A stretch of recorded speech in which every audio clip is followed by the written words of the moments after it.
जय गुरु जी। वीडियो को लाइक कीजिए, चैनल को सब्सक्राइब कीजिए और बेल आइकन को प्रेस कर दीजिए ताकि आपको लेटेस्ट वीडियो के अपडेट्स मिलते रहें। सम्मान कभी छीन कर नहीं पाया जाता, बल्कि उसे अच्छे स्वभाव और अच्छे कर्मों द्वारा कमाया जाता है। जय गुरु जी। आज मैं आप सबके साथ जो सत्संग शेयर करूंगी वो आप सब में से ही एक हैं, जिन्होंने हमारे साथ अपनी डिवाइन जर्नी शेयर करी और हमें बहुत अच्छा लग रहा है कि आप सब हमें इतने प्यारे प्यारे सत्संग भेज रहे हैं। ऐसे ही निरंतर सेवा करते रहें। आज जो आप सत्संग सुनोगे वो बहल अंकल जी का, और अंकल जी दिल्ली से हैं और अंकल जी ने बहुत ही अच्छा सत्संग शेयर करा है। जैसा अंकल जी ने अपना सत्संग हमारे साथ शेयर करा है वैसे ही आप सबके साथ इस सत्संग के माध्यम से आज मैं साझा करूंगी। और हमारी छोटी सी कोशिश यह रहती है, जो ये ब्लेस सत्संग हम आपको सुनाते हैं वो हर घर तक पहुंच सके और सब संगत सत्संग सुने और ब्लेस हो सके। इसलिए सब संगत सत्संग के अंत तक बने रहना और सत्संग को बहुत ध्यान से सुनना और सत्संग को बीच में ना छोड़े, क्योंकि सत्संग सुनने वाले का भी कल्याण होता है और सत्संग करने वाले का भी। और हो सकता है जो आज आप सत्संग सुनने उससे आपको अपने कई सवालों के जवाब मिल जाएं। तो चलिए सत्संग शुरू करते हैं। जय गुरु जी।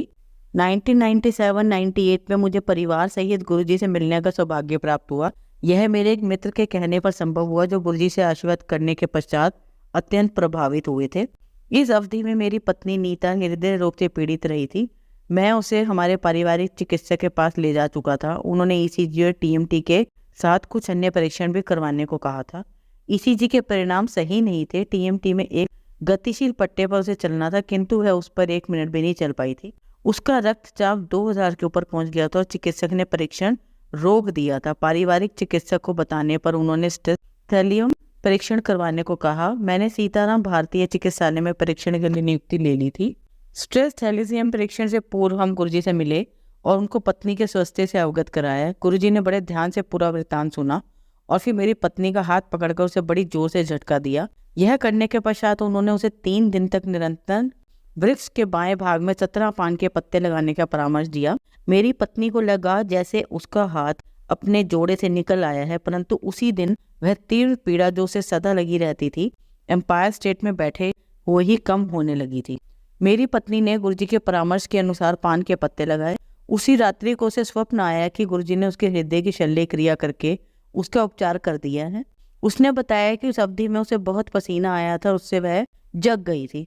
यह एक अद्भुत अनुभव था। उस शाम को गुरुजी से मिलने पर उन्होंने स्वप्न की ओर संकेत करते हुए कहा, कल्याण हो गया। परंतु हमने गुरुजी को थैलेसियम परीक्षण के बारे में नहीं बताया था, जिसके लिए सीताराम भारतीय चिकित्सालय से समय भी ले लिया गया था। जब मेरी पत्नी परीक्षण के लिए गई तो सबसे पहले ECG लिया, जो संतोषजनक था। उसके बाद उसने TMT परीक्षण किया। चिकित्सक आश्चर्यचकित थे कि 9 मिनट पट्टे पर चलने के पश्चात भी उसका रक्तचाप सामान्य रहा। उत्सुकतावश उन्होंने मुझसे उसके लक्षणों के बारे में पूछा। जब मैंने उनको बताया कि हृदय की समस्या के कारण निरंतर पीड़ा रहती है, तो उन्होंने आपस में एक दूसरे को विस्मित होकर देखा। उसके बाद हम घर वापस आ गए। तीसरे दिन जब हमें उसके परिणाम मिले तो वह सामान्य सीमाओं में थे और कोई अवरोध नहीं था। उसी समय मुझे गुरुजी से फोन आया कि परिणाम सही हैं और क्या हम अब संतुष्ट थे। हम बहुत लज्जित हुए। उस समय से मेरी पत्नी को हृदय की कोई समस्या नहीं हुई है। इसी प्रकार के अनेक स्मरण जिसमें सिद्ध होता है कि गुरुजी हमारे महाराज अद्भुत शक्तियों सहित ईश्वर के अवतार हैं। उनमें अपने अनुयायियों के लिए अपार प्रेम और दया है, जिनकी मानसिक और शारीरिक कष्टों से मुक्ति होती रहती है।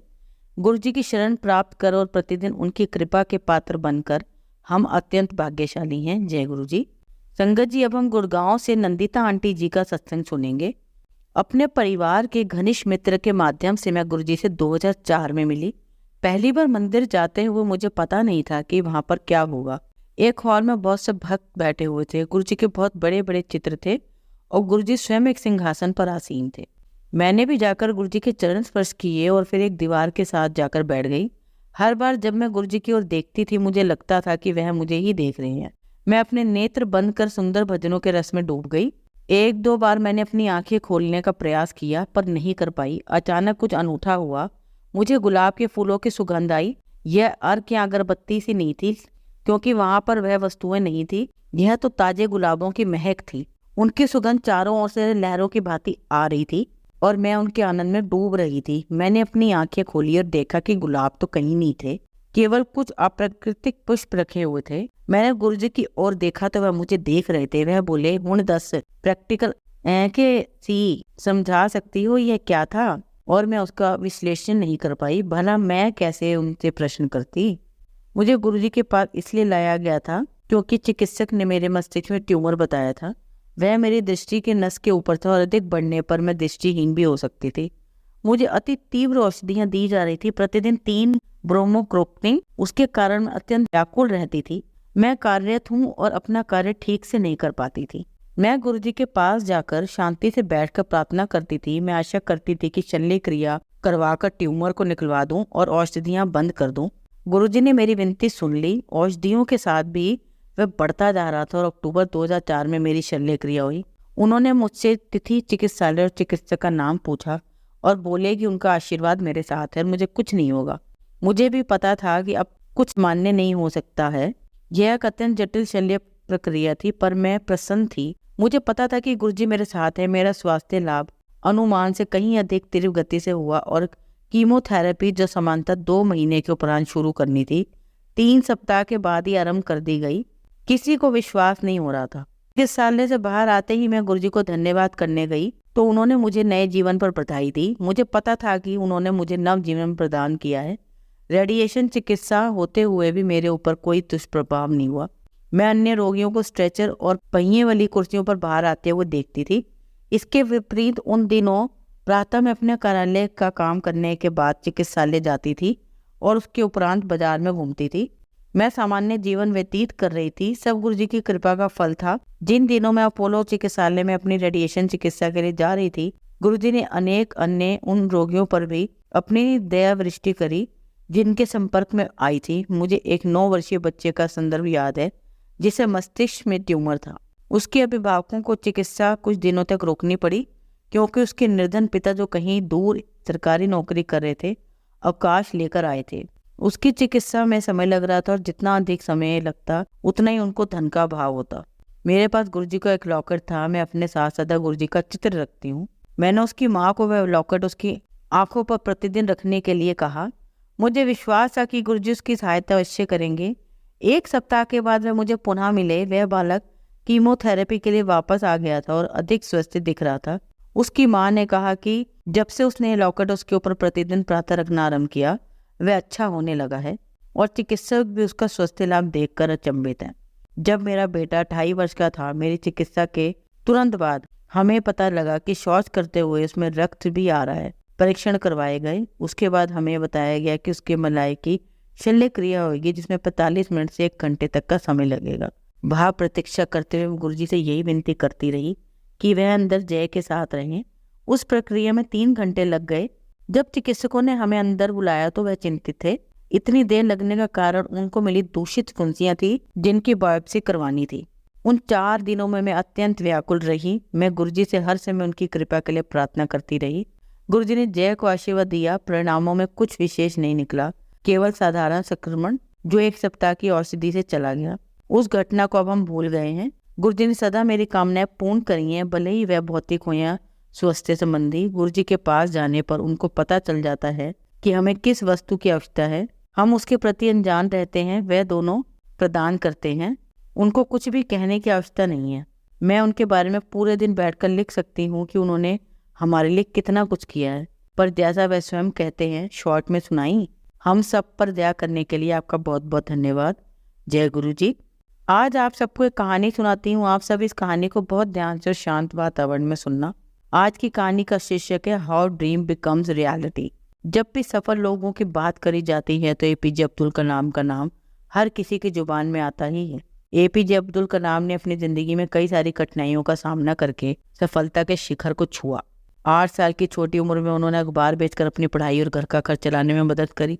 उनके परिवार में कोई भी पढ़ा लिखा नहीं था। पढ़ाई को लेकर कलाम कभी पीछे नहीं हटे। वो जिन अखबारों को बेचा करते थे उन्हें खुद भी पढ़ते थे।